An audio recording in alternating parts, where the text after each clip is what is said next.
Ya, baik. Ini berikutnya tentang hadis. Kita lihat ya. Hadis pengertiannya nih, secara bahasa atau etimologi artinya berita atau baru. Jadi hadis itu artinya bisa berita, bisa baru. Nah, korelasinya dengan makna hadis yang kita tahu ya memang hadis ini berupa berita. Berita dari siapa? Berita dari Nabi. Nah, diterima oleh kita. Ya, ini berita-berita dari Nabi.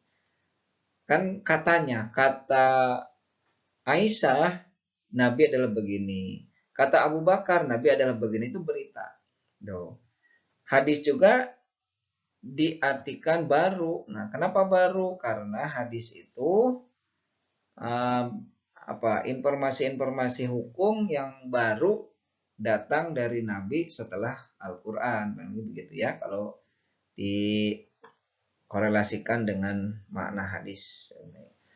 Nah, secara istilah atau terminologi, bahwa hadis itu segala hal yang bersumber dari Nabi. Nah, itu ya. Ini lihat nanti ada di halaman 85.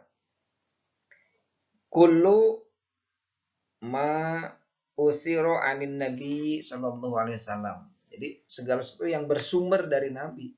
Apa saja? Min qaulin. Bisa berupa perkataan, perbuatan, ketetapan, ya, atau sifat-sifatnya. Karena itulah hadis. Jadi hadis itu bukan berupa perkataan saja, juga perbuatan. Kalau perkataan jelas, ya, perkataan Nabi, qala Rasulullah SAW, Nabi berkata, jadi Nabi langsung berkata. Atau lebih yang mengatakannya Nabi langsung. Biasanya nanti ada sifat-sifatnya di buku ini ya, ada penjelasannya. Itu namanya hadis qauli. Perkataan itu hadis qauli.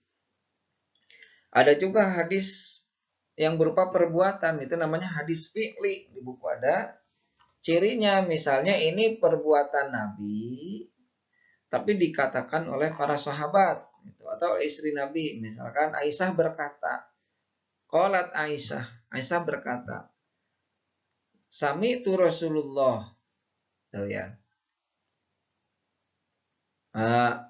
Aisyah berkata bahwa aku mendengar Rasulullah berkata. Nah, jadi yang menceritakannya adalah Nabi, yang menceritakan adalah Aisyah.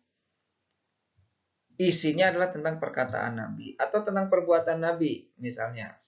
Qalat Aisyah, oh, Ra'aitu Rasulullah SAW. Aisyah berkata bahwa saya melihat Nabi berbuat begini, begini, begini. Nah, itu adalah perbuatan. Jadi perbuatan itu yang mengerjakannya Nabi dilihat oleh istri atau sahabatnya, kemudian diceritakan lagi oleh istri dan sahabatnya gitu. Itulah perbuatannya. Nah, ketetapan dan sifat-sifatnya ini bisa berupa ketetapan suatu yang tidak disuruh ataupun tidak dilarang. Nanti di buku ada ya. Sebagai contoh, pada saat itu ada sahabat Khalid bin Walid bersama Nabi dijamu daging biawak oleh salah seorang sahabatnya. Nabi mendiamkan daging biawak itu pada saat Nabi ditanya, dan Nabi menjawab, la, saya tidak makan. Walakinnahu laisa fi ardi qaumi. Tapi daging ini tidak ada di daerah kami. Gitu. Jadi karena belum terbiasa Nabi tidak makan daging biawak. Gitu ya. Tapi Nabi tidak melarang Khalid bin Walid makan daging biawak. Gitu ya, itu salah satu contohnya. Nah, kedudukan hadis ada sumber hukum kedua, pedoman hidup manusia, dasar-dasar penegakan hukum. Jadi sumber hukum kedua setelah Al-Quran itu hadis. Nah, fungsinya sebagai apa? Bayan, penjelas Al-Quran ya. Ada bayan tafsir, ada bayan tauhid, ada bayan taudih. Bayan tafsir misalnya, hadis ini merinci perbuatan-perbuatan atau hukum-hukum yang ada di dalam Al-Quran. Sebagai contoh, Al-Quran menyuruh sholat. Nah, perintah sholat dalam Al-Quran itu sifatnya umum, sifatnya ijmali, umum. Nah, maka dirinci oleh hadis bahwa sholat itu ada takbiratul ihram, ada harus baca surat Al-Fatihah, ada ruku, ada sujud, ada duduk dan seterusnya. Nah, gitu ya, itu merinci. Ada bayan taukid, itu penjelasan yang menegaskan. Jadi penegasan apa yang ada dalam Al-Quran. Misalkan sholat wajib hukumnya atau diperintahkan, maka di hadis pun sama diperintahkan dan hukumnya wajib. Bayan taudi adalah penjelasan maksud dan tujuan. Misalnya ada di sini dijelaskan ya dalam buku Bayan Taudi ini, saya lihat dulu. Nah, Bayan Taudi misalnya menerangkan maksud dan tujuan sebuah ayat. Sebagai contoh, ada sebuah hadis yang menerangkan tentang maksud dan tujuan dari perintah zakat, gitu. Ya, Allah tidak mewajibkan zakat melainkan supaya harta-hartamu menjadi baik, gitu kan. Ini hadis menjelaskan tentang penjelasan atau maksud dan tujuan zakat. Boleh nanti dibaca ya di bukunya.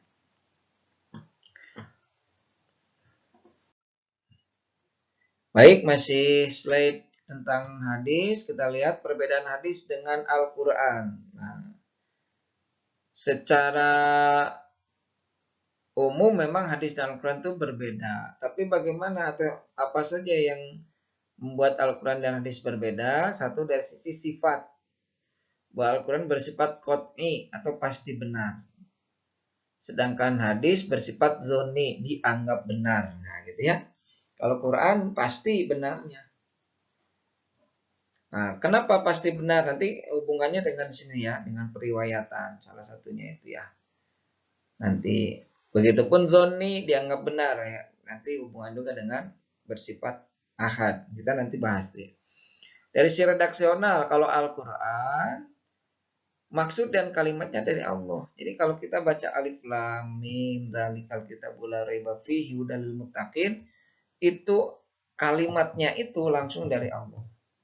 Dan maksudnya juga Allah yang menyampaikan. Jadi Nabi tidak menambah, tidak mengurangi, tidak mengganti, apalagi ya. Walaupun Nabi tidak mengetahui itu artinya apa. Alif lam mim, misalkan Nabi juga nggak tahu apa itu arti alif lam mim, karena di bahasa Arab itu tidak ada. Tapi karena itu langsung dari Allah, ya udah sampaikanlah kepada sahabat-sahabatnya, sampaikan kepada umatnya. Ditulis seperti itu. Ya, jadi Al-Quran itu betul-betul maksud dan kalimatnya dari Allah. Nah, sedangkan hadis itu maksudnya dari Allah. Jadi Allah hanya menyampaikan maksudnya saja, sedangkan kalimatnya dari Nabi. Gitu ya. Nah, itulah perbedaan hadis. Nah, dari si periwayatan, Al-Quran itu periwayatannya bersifat mutawatir, periwayatannya. Tadi sudah dibahas mutawatir itu apa? Disampaikan oleh banyak orang, diterima juga oleh banyak orang. Atau diterima oleh banyak orang, disampaikan kepada banyak orang. Itu mutawatir. Sehingga Al-Quran dari si periwayatan tidak mungkin ada kesempatan orang yang menyampaikan atau orang yang menerima itu berbohong. Atau mungkin juga lupa. Tadi ya sudah dibahas. Sedangkan kalau hadis itu periwayatnya bersifat ahad. Ahad itu mungkin aja disampaikan oleh satu orang, diterima oleh banyak orang. Setelah yang menerimanya banyak orang, tapi yang menyampaikannya hanya satu orang, diterima oleh satu orang. Nah, itu kan ahad. Sehingga memungkinkan ada peluang orang yang menerima itu lupa gitu. Ada peluang orang yang menerima itu karena satu orang itu berbohong. Ada peluang. Sehingga dikabarkan hadis itu kan ada hadis palsu, ya kan? Hadis doib, itu karena sifatnya ini zoni. Gitu ya. Nah, maka dari sisi sejarah perkembangan hadisnya itu ada satu masa hadis itu ada proses seleksi hadis. Jadi hadis itu diseleksi. Tidak hanya diterima begitu saja, tapi diseleksi. Nah, kenapa alasan penyeleksian? Nah, tadi karena hadis itu tidak mencapai derajat qot'i, tapi bersifat zoni atau dianggap benar saja. Harus diseleksi. Apa unsur-unsur yang diseleksi? Nah, unsur-unsur diseleksi ada tiga unsur. Yang pertama rawi. Nanti silakan dibaca ya. Proses penyeleksian hadis di halaman 97, mulai halaman 97. Apa itu rawi? Nah, gitu ya. Di halaman 98 ada tuh pengertiannya. Rawi adalah orang yang meriwayatkan hadis. Jadi rawi itu yang meriwayatkan hadis. Yang menyampaikan hadis, begitu ya. Orang yang menerima, memelihara, dan menyampaikan hadis dengan menyampaikan sandaran atau referensi periwayatannya. Jadi rawi itu dia menerima hadis, dia memelihara artinya dengan menghafal gitu ya. Dan juga menyampaikannya lagi, itulah rawi. Nah, contoh rawi itu siapa ya? Rawi itu Abu Bakar As-Siddiq, dia perawi. Jadi pembawa hadis begitu ya. Aisyah itu dia perawi, pembawa hadisnya. Diseleksi. Apakah perawinya ini ya orang-orang yang meriwayatkan hadis, orang-orang yang pembawa hadis ini sifatnya baik, akhlaknya mulia atau enggak gitu. Kalau ditemukan bahwa seseorang pembawa hadis yang dia mengaku pembawa hadis tapi dalam kehidupannya suka berbohong misalnya, atau pernah berbohong, pernah ketahuan berbuat salah, nah itu dianggap hadisnya cacat dari sisi rawi gitu ya. Tuh. Nah, yang kedua diseleksi dari sisi sanad. Apa itu sanad? Sanad itu adalah persambungan antara pembawa dan penerima hadis. Nah, kita tahu bahwa hadis itu dikeluarkan atau dinyatakan oleh Nabi pada abad ke-7. Nih, jadi hadis dikeluarkan, disampaikan oleh Nabi abad ke-7. Ditulis oleh para sahabat atau perawi terakhir itu sekitar abad ke-4 ke-5 Hijriah. Abad ke-10 11 Hijriah. Abad ke-10 Masehi. Jadi sekali lagi, hadis itu dikeluarkannya abad 7 Masehi, ditulisnya abad 10-11 Masehi. Jadi ada kurang lebih sekitar 300-400 tahun kan. Jadi 3 atau 4 abad itu ya masa hadis itu ditulis oleh para penulis hadis. Sedangkan di awal masa Islam itu tidak ada yang menulis hadis begitu ya. Nah, baru di 300 tahun kemudian barulah ada yang berinisiatif menuliskan hadis. Nah, ini terkebayang masa 300 tahun itu kan masa yang sangat panjang untuk menginventarisir, untuk menulis kembali hadis-hadis yang disampaikan oleh Nabi pada masa perkembangan Islam. Nah, oleh karena itu harus dicek, harus diteliti, harus diseleksi, harus diperiksa ketersambungan antara pembawa dan penerimanya. Nah, bayang sekarang misalkan saya berbicara A misalkan nanti, dan tidak ada yang menulis, nanti ditulisnya lagi 300 tahun yang akan datang. Sayanya sudah tidak ada, bahkan bukan hanya saya, anak saya itu sudah tidak ada, cucu saya juga sudah tidak ada, ya kan? Terus berarti sudah berapa generasi baru ditulis hadis itu. Maka ada keterputusan yang sangat panjang antara saya dengan nanti penulis di 300 tahun yang akan datang. Nah, sehingga diseleksi itu, dilihat persambungan antara eh, pembawa dan penerimanya. Benar nggak nih? Apa saja yang dilihat? Benar nggak pembawa dan penerima ini bertemu? Nah, gitu. Bertemu di satu tempat dan satu waktu. Pastikan misalnya Nabi dengan Abu Bakar As-Siddiq pasti bertemu karena di satu tempat dan dalam satu zaman, dalam satu waktu pasti bertemu. Ada kemungkinan bertemu, gitu ya. Dan kenyataannya bertemu. Nabi dengan Siti Aisyah, nabinya penyampai hadis, Siti Aisyahnya penerima hadis. Sanadnya pasti nyambung karena dalam satu tempat, satu daerah, satu waktu. Nah, itulah yang disebut sanad tuh nyambung. Nabi ke Siti Aisyah itu pasti nyambung sanadnya. Karena dalam satu tempat, dalam satu waktu pasti nyambung. Terus Siti Aisyah ke siapa lagi?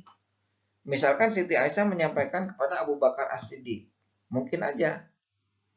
Ya, karena itu satu keluarga misal sampaikan kepada Abu Bakar As-Siddiq. Abu Bakar As-Siddiq sampaikan kepada Ali bin Abi Thalib. Misalnya gitu. Nah, menyambungkan itu persambungan antara pembawa dan penerima ini diseleksi, dilihat, diperiksa benar nggak nyambung mereka itu. Nah, sampailah nanti penulis yang terakhir, yaitu misalnya siapa penulis terakhir hadis riwayat Bukhari misalnya. Berarti penulisnya itu adalah Imam Bukhari yang hidup di 300 tahun setelah Nabi wafat misalnya. Nah, itu diperiksa satu persatu sanadnya itu apa pertemuan antara pembawa dan penerimanya. Kalau nyambung berarti hadisnya bagus secara sanad. Tapi kalau ternyata tidak nyambung, artinya pembawa dan penerima itu tidak sempat ketemu, tidak sempat bertemu, maka sanadnya rusak. Ya, itu sanad. Nanti ilustrasinya ada di halaman 99 juga. Yang ketiganya diseleksi dari sisi matan. Matan itu isi redaksi hadis. Jadi redaksinya, isi hadisnya. Misalnya kalau Rasulullah SAW aqimus sholah, misalnya gitu ya. Rasulullah berkata, laksanakanlah sholat. Gitu. Matannya itu laksanakanlah sholat, aqimus sholah. Nah, itu dilihat bahwa pernyataan Nabi ini bertentangan dengan Al-Quran. Kalau tidak bertentangan dengan Al-Quran, maka hadis ini secara matan bisa diterima. Tapi kalau ternyata Nabi berkata, nggak apa-apa kok, nggak sholat juga, misalnya gitu ya. Nah, itu kan bertentangan dengan Al-Quran. Maka hadis itu dianggap rusak, dianggap cacat secara matan. Gitu. Jadi betul-betul gitu diseleksi ya. Nah, hasil penyeleksiannya itu, maka kita mengenal sekarang ada hadis sahih. Hadis sahih itu manakala setelah diseleksi rawinya pada bagus-bagus ya pembawa hadisnya, sanadnya nyambung semuanya dari Nabi sampai penulis terakhir itu misalkan dari sampai ke Imam Bukhari dan matanya tidak bertentangan dengan Al-Quran maka sebutlah hadis sahih. Ya. Ada hadis doib, doib itu doib secara rawi, doib secara sanad, doib secara matan, lemah misalnya. Salah satunya lemah berarti doib. Nah, ada hadis hasan, ada banyak juga ya. Tapi yang paling tidak bagi kita sahih dan doib begitu ya. Nah ini hasil penyeleksian hadis. Gitu ya. Maka hadis itu walaupun sifatnya zonni dianggap benar, tidak mencapai derajat qot'i atau pasti kebenarannya, maka tetap bisa dijadikan sumber hukum yang kedua tadi setelah Al-Quran karena ada proses penyeleksian hadis ini. Sehingga yang kita terima sekarang hadis-hadis yang ada di kitab Bukhari, Muslim, dan kitab-kitab yang lainnya itu sudah diseleksi secara ketat ya dari sisi rawi, dari sisi sanad dan sisi matan gitu kan. Maka hadis-hadis itu sudah bisa kita konsumsi ya, artinya bisa dibaca, bisa dihafal, bisa dijadikan dasar hukum. Itu ya, itu tentang hadis. Baik. Nah, sumber hukum yang ketiga itu ada yang namanya ijtihad. Kita lihat ijtihad ya. Ini sepintas saja di buku ada di halaman 102. Yang pertama yang kita akan bahas pengertian ijtihad. Bahasa atau etimologi artinya bersungguh-sungguh. Jadi ijtihad itu artinya bersungguh-sungguh. Berasal dari kata jahada. Jahada ditambah alif, jadi ijtihad ya. Alif dan ta lah kita dalam bahasa Arabnya. Kemudian istilah teknologi mencurahkan tenaga dan pikiran untuk menetapkan sebuah hukum yang masih umum dalam Al-Quran dan hadis. Jadi ini adalah usaha dari para ulama untuk menetapkan sebuah hukum yang dalam Al-Quran memang belum jelas hukumnya. Secara umum, masih umum lah gitu ya. Masih umum. Misalnya dalam Al-Quran dan hadis tidak ada hukum tentang bayi tabung misalnya gitu ya, bayi tabung. Seperti apa tuh bayi tabung? Maka para ulama kemudian mempelajari bagaimana itu proses bayi tabung. Ya. Seperti apa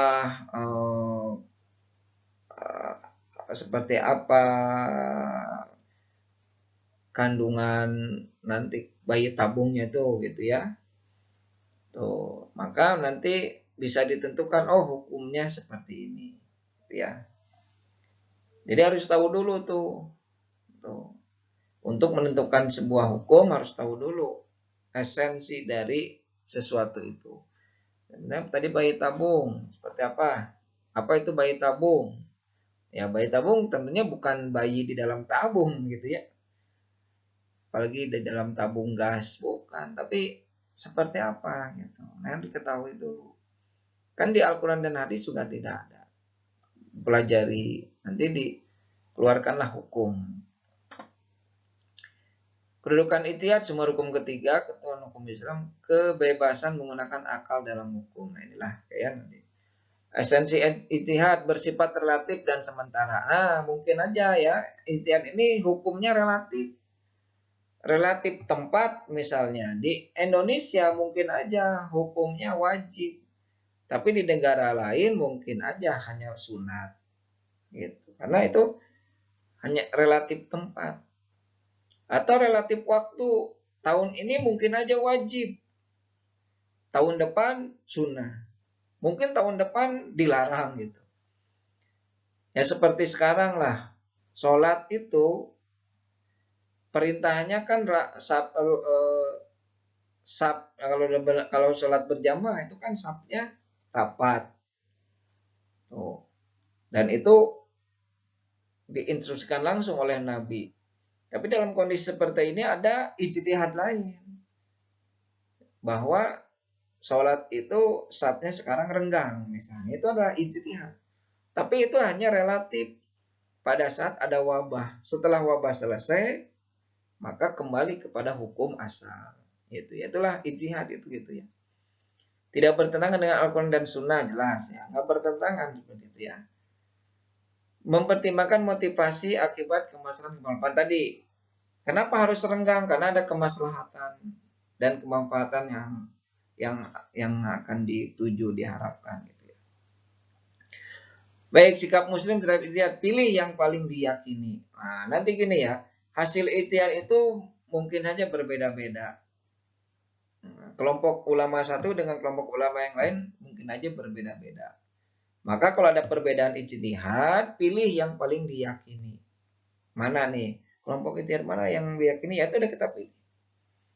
Terus pilih yang mudah dikerjakan. Nah, boleh kita memilih yang mudah dikerjakan. Misalnya gitu ya. Misalnya ya kalau kita contoh yang sering terjadi lah barangkali ya, sholat id yang berbeda waktu misalnya, atau Idul Fitri atau Lebaran yang berbeda waktu. Mungkin kelompok ulama tertentu, kelompok ulama A misalnya menentukan bahwa Lebaran itu hari Sabtu.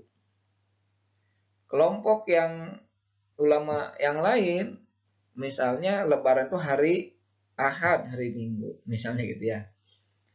Mana kita bingung nih. Pilih aja yang paling diyakini. Oh, saya yakinnya hari Sabtu, ya udah Sabtu.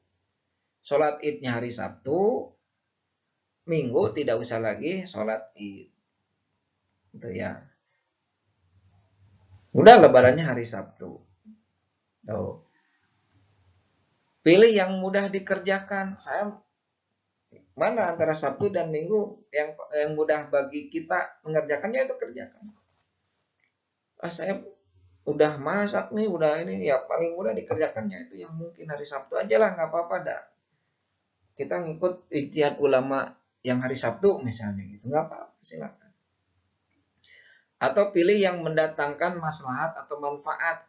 Nah, saya mah hari Minggu ada karena manfaatnya begini-begini ada, ambil aja manfaat. Misalnya karena pemerintah nih hari Minggu, ya udah hari Minggu manfaatnya banyak lah, bertemu dengan teman-teman yang lain, itu nggak apa maslahat. Ambil aja ini yang paling mendatangkan banyak maslahat. Nah, tapi tidak boleh menggabungkan hasil ijtihad yang berbeda. Misalnya kita milih lebarannya hari Sabtu, gitu ya. Tapi sholat idnya karena banyaknya hari Minggu, jadi sholat idnya hari Minggu. Nggak boleh itu. Ya. Kalau kita milih lebarannya hari Sabtu, berarti hari Minggu itu sudah tidak boleh puasa. Hari Sabtu itu sudah tidak boleh puasa, sholat idnya di hari Sabtu. Nah, hari Minggunya itu sudah tanggal 2 Syawal, boleh saum Syawal. Sedangkan yang lain mungkin ada yang masih sholat id itu hari Minggu. Tapi karena kita yakinnya hari Sabtu, ya udah hari Sabtu. Ya. Atau sebaliknya, kita milih lebarannya hari Minggu, tapi Sabtunya kita sudah nggak puasa lagi. Nah, salah. Ya, hari Minggu kita lebarannya, sholat idnya hari Minggu, hari Ahad. Sabtunya tetap karena masih dalam nuansa Ramadan, ya bulan Ramadan masih belum berakhir. Maka Ramadan hari Sabtunya itu masih tetap saum Ramadan. Padahal di kelompok yang lain atau itu ada yang sudah sholat id. Nah gitu ya. Itu pilih salah satu tapi kerjakan dengan sempurna. Tidak boleh digabung-gabung antara hasil ijtihad yang berbeda itu. Nah itulah 3 sumber hukum Islam, ya ada Al-Quran, ada hadis, dan ada ijtihad. Nah, silahkan nanti baca lebih dalam lagi di buku, sudah saya tulis semua, yang mudah-mudahan bisa lebih paham, bisa lebih yakin. Sekali lagi bahwa Al-Quran punya sumber hukum yang sudah baku, yaitu Al-Quran, hadis, dan ijtihad, dan itu bisa dijadikan rujukan atau acuan dalam menentukan hukum Islam. Ya, baik, itu saja pembahasan penyampaian materi dari saya. Kalau ada pertanyaan nanti silakan di WA Group. Mudah-mudahan ada manfaatnya. Assalamualaikum warahmatullahi wabarakatuh.